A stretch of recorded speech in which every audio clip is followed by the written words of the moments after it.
Hello, this is going to be about radioactive decay. So this is another part of our radioactivity unit. And we know that when atoms get very, very big, they become unstable. Their nucleus isn't able to hold itself together, and so parts go flying off. And decay, that word means to fall apart. So radioactive decay is what happens when unstable elements fall apart. It's the rules about how they fall apart. We're going to go into two types of decay. There are actually more types of decay than the two we're going to talk about, but for our class, we're just going to limit to these two, alpha and beta decay.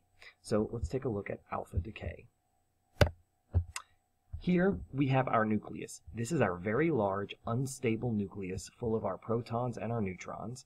And here we have our decay event. This is the atom attempting to become stable by shooting out some of the protons and neutrons in itself, hopefully to become more stable. And maybe they become stable, maybe they don't, but they get closer to stable because there's a tendency for smaller elements to be more stable than larger elements. So this is one way that they become smaller in order to become stable.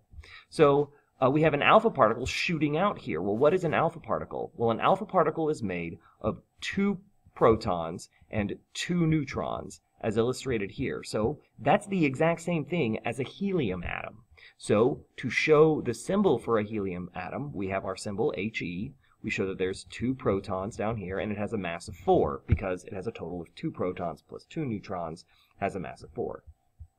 So whatever atom this was, it's changed. It's become a new element because it lost 2 protons. And if you change the number of protons, you change the element. So this atom has taken a step toward becoming stable because it's lost some protons, it's lost some neutrons, and maybe it's more stable now. Maybe it has to go through more radioactive decay. It's possible for an element to have to lose several alpha particles or several helium atoms before it becomes stable. But it's taking that path, and this is what that looks like.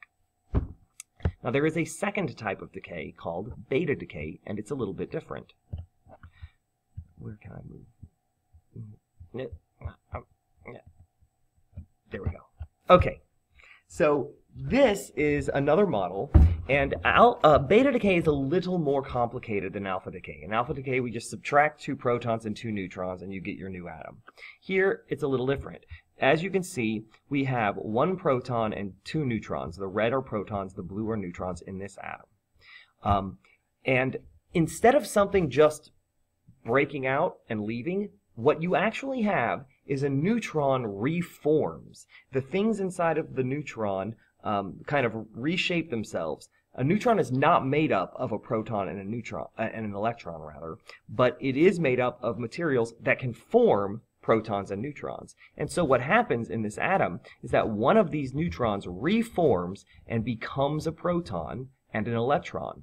The electron leaves the element. That's what gets shot out as radioactivity. That's the particle that leaves the element that can hit other things, damage them. The energy is leaving with that electron. But the atom has gained a proton. So if this was originally a hydrogen atom, it has now become a helium atom because it has gained 2 protons, because it has gained another proton. Now, oftentimes, beta decay is followed by alpha decay. Gaining protons is generally not a very good strategy for an element to become stable because those protons are going to repel each other. So oftentimes there's more to the story. So that's beta decay. A neutron becomes a proton and an electron. The proton stays, but the electron leaves. And that's our beta decay. We've worked some practice problems in class with alpha and beta decay. And I will post the key to those problems with this video. I hope this helps. Struggle well.